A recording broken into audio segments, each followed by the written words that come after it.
Hi, my name is Alice, and I'm from Hunter College, flying in from New York City to Dallas, Texas, at the Earth X conference, representing Youth for Climate Restoration. I'm here with Hunter, and Hunter, could you please introduce yourself? Sure. My name is Hunter Lovins. Mhm. I am variously president of Natural Capitalism Solutions, managing partner of Now Partners, friend of Climate Restoration Foundation, and co steward of COPX. Ooh, yes, I know that there's a lot of discussion recently about using renewable energies. Can you tell me your work behind that? Sure.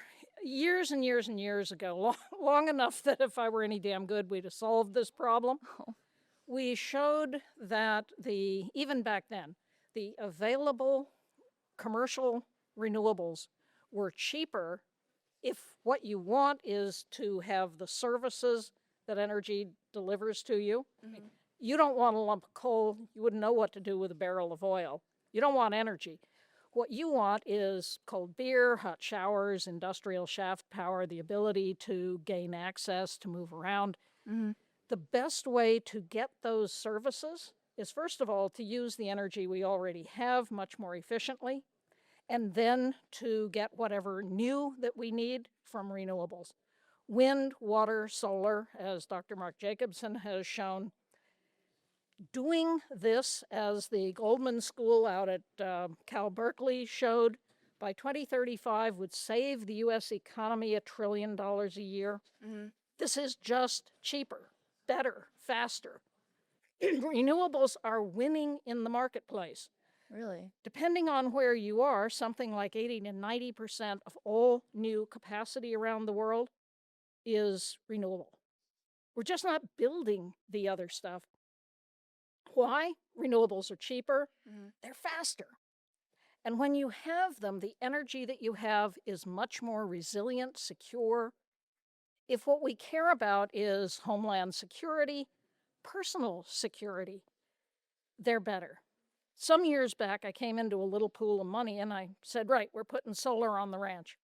My husband said it'll never pay for itself. I said, I don't care. It's my money. We're doing it. A couple years later, it flooded. Now, this doesn't happen very often in Colorado. Hmm. We were islanded. We were cut off for 4 days.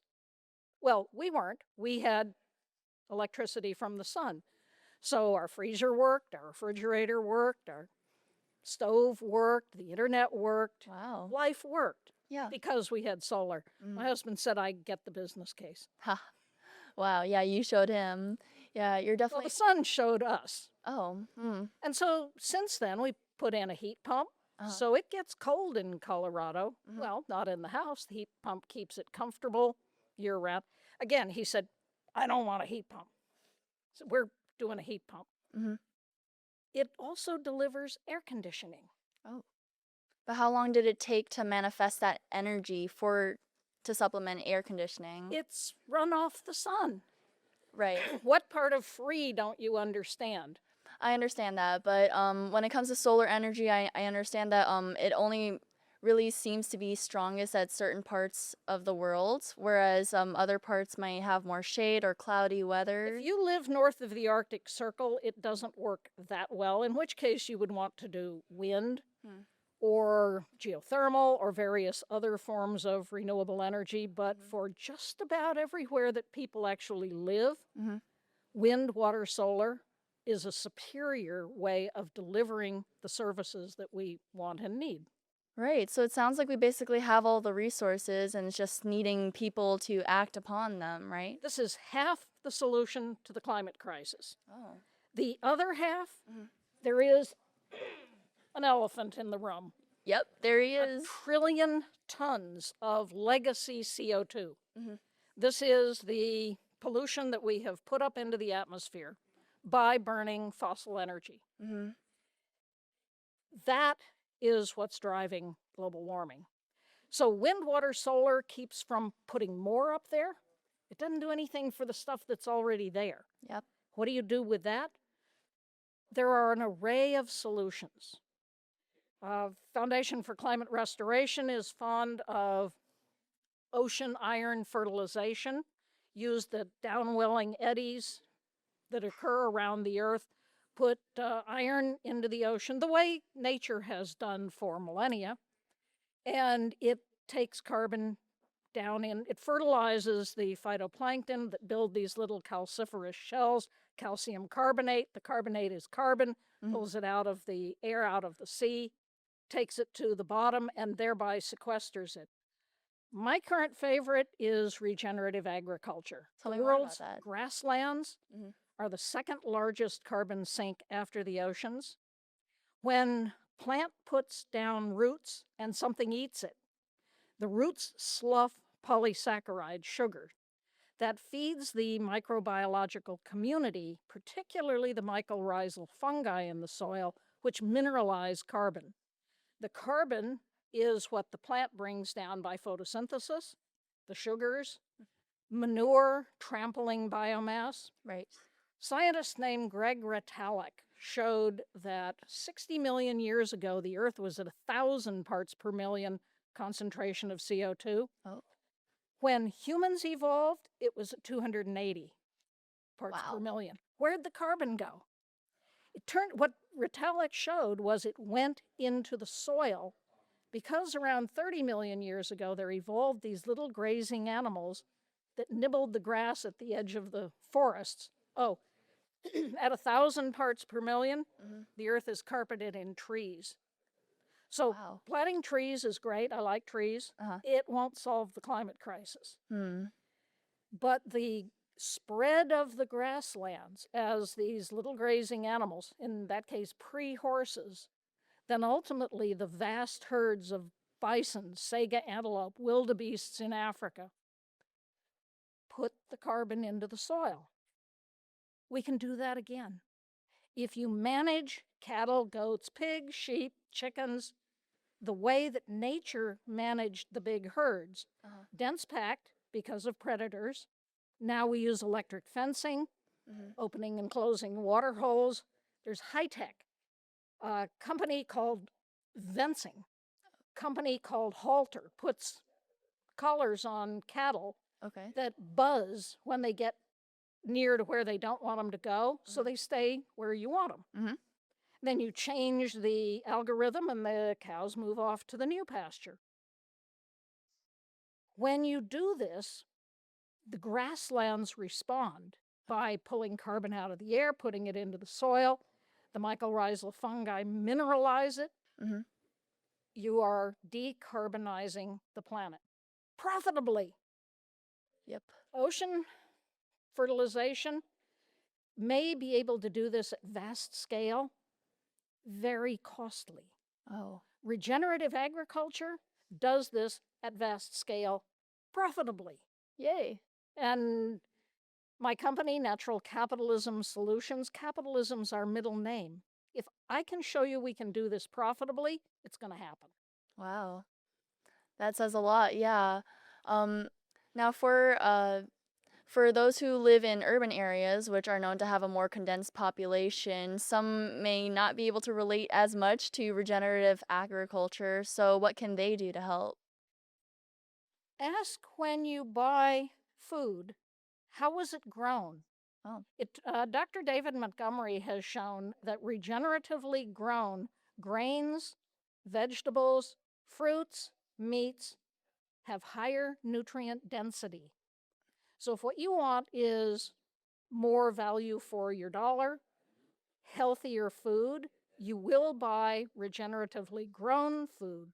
So just ask, how was this grown? Is it organic? Regenerative. And there is now a standard called the ROC standard, Regenerative Organic Certified. Can you go to a farmer's market? When I'm in New York, I love going to the farmers markets, which pop up around the city at various places. Yep. Talk to the farmers. Hmm. How are they growing? Are they doing it in a way that's putting carbon into the soil? When you invest in locally grown, you're supporting your community. You're supporting farmers in New York State. Mhm. This is something every one of us can do every time we eat. As the poet Wendell Berry said, eating is an agricultural act. Yeah, I believe you called it do one thing or DOT, right? Could you tell me more about that?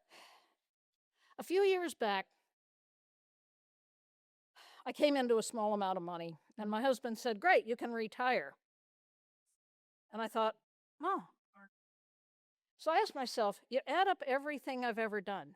Is it enough? No, we're losing. Hmm. Do I know what enough is?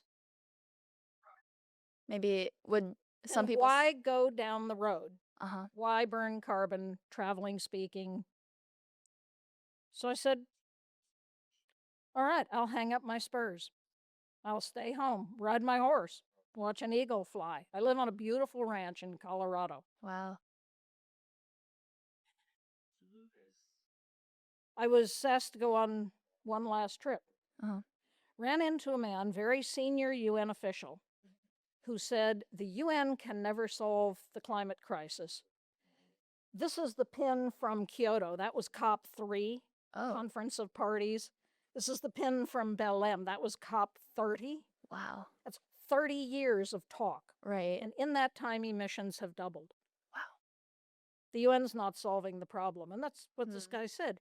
He said, what we need is COPX, conferences of peoples, independently organized.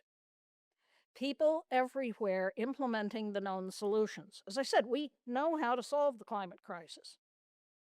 Why aren't we doing it? Surveys show around the world 80, 90% of people want aggressive climate action, Hmm. and well south of 40% think anybody else feels the same way. Really? Just to say, we all feel alone. Oh. And you're not going to put your hand up if you're the only one. So, Mhm. yeah, well, I'll just keep living my life. Right. The man asked, would I join him? And I thought, if what he's suggesting would be enough, Hmm. I can't say no. So I said, I will ride for your brand. He said, you've no earthly idea what I just said, Huh. but you'll figure it out. To a cowgirl, that means I'm all in. Okay. So since then, and he's still a very senior UN official, he has to stay in the shadows. He asked, would I be the face of COPX? Ooh. I'm like, yeah, I guess. Awesome. So how am I going to do it? I have no earthly idea, but I'm darn sure going to give it a try. And the best thing I can figure is this phrase, do one thing. Dot. What's your dot? Right. Every day ask yourself, what's my dot? And it doesn't have to be big. Hmm. In my case, when I had the opportunity, I put solar on, then I put a heat pump on. It could be picking up trash on the floor. That's my go-to dot. Yep. If I wake up, what am I going to do today? I will inevitably in the day walk past a piece of trash. Plastic, an aluminum can, those are recyclable. Okay. So my go-to dot, pick it up and ensure that it gets responsibly recycled or disposed of. What difference will it make leaving it on the floor? Plastic in particular degrades and releases methane. Mm. It also releases microplastics, which are now in all of us Yep. with God knows what effect. It crosses the blood-brain barrier. Mm. This cannot be healthy. Right. So picking it up and making sure that it's disposed of helps all the health of all of us. In the case of an aluminum can, if you've ever seen a bauxite mine, they just rip the earth to get the bauxite to refine to make the aluminum. Uh-huh. You buy a can, takes you what? 3 minutes to drink it, and you throw it away, and they go tear the earth to get more bauxite. Mm. By recycling it, you stop that process. So your one little act is not going to save the planet, Hmm. but your one little act will enable you to realize I am part of the solution.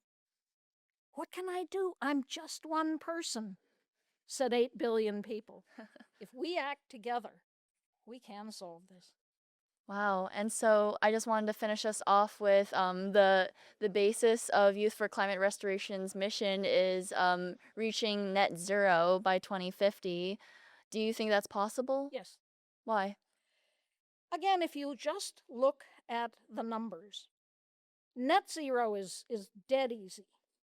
We could, and folk like Mark Jacobson have shown, Hmm. you can reach net zero by 2030, 2035, just through wind, water, solar. And again, it's cheaper than what we're doing now. If what we really want to build is a climate safe future for all life, Hmm. we need to go even further. That's where climate restoration comes in, taking that trillion tons of legacy carbon out of the atmosphere and putting it where it belongs, which is in the oceans, in the ground. Oh, and building a finer future while we do it. Yeah. For sure. And about like any concerns about the slow implementation that we're already halfway there to 2050 or half the century, and yet we're not making enough progress. What do you have to say about that? I wake up every morning thinking, it's too big. I can't do it. Hmm. I don't know how to do it. And then I remember I pledged to ride for the ambassador. I'm damn well going to find a way. So this morning I was on a Zoom call with a man in California Hmm. who works with a company called Eco Act Us, ACTUS, Okay. that has a GPT, Hmm. like ChatGPT. Gotcha. You can be in conversation with, asking, what can I do? And it's filled with answers, Oh, and it will customize a set of answers for you. wow. He offered it to COPEX. Hmm. We're going to put it on our website. Foundation for Climate Restoration can put it on their website. You can put it on your youth website, and you can feed it the tools that you want the user to be able to access. Hmm. Again, we have all the solutions. Yep. What's missing is this personal sense of empowerment and thus the political sense of empowerment. Mm. How do we get this done? So how can we reach pre-industrial climate by 2050? We're going to have to come a riding. When humans evolved onto the earth, concentration of CO2 in the atmosphere was 280 parts per million. Now, the earth has had more carbon in the atmosphere before, up to 1,000 parts per million. There weren't any humans here. The earth was very hot and very inhospitable. There were crocodiles in Greenland. Wow. How do we get back to, say, 300 parts per million? Hmm. We have shown that if we did just regenerative grazing, just managed grazing animals the world around on all the world's grasslands, the way that nature intends, so dense packed, moving, not coming back till the grass regrows, we can sequester 10 to 20 gigatons per year. Couple that with renewable energy, so you eliminate the additional burn of fossil fuel, the additional release of carbon dioxide into the atmosphere. And we can make it within 60 to 100 years. And that's just grazing. Right. That's not counting row crops. That's not counting iron fertilization of the oceans, which, if this works as they believe it will take an enormous amount of carbon out of the air to the bottom of the sea, Hmm. thereby safely sequestering it. So just this one technique of regenerative grazing gets you most of the way there. Then you add in all of these others. Hell, plant some trees if you like trees. I'm working with farmers in Zambia Oh, wow. using regenerative crop growing, not so much grazing, just crop growing. Mhm. And they found when they did this, that they got better harvests, sevenfold increase in productivity from doing the regenerative approach. And when a storm blew through, the chemical crop, maize, corn, all blew flat. The naturally farmed corn did just fine. Regenerative builds bigger root balls, so it's more resilient. The Zambian farmers were pretty pleased with this. I'm sure, yeah. And we're doing it in Sri Lanka, in the Philippines, in the north of Brazil. 80% of food on Earth is produced by smallholder farmers. Really. Teach them these approaches. They have better diets, they produce more food. Oh, and you're taking carbon out of the air and putting it in the soil. There you go.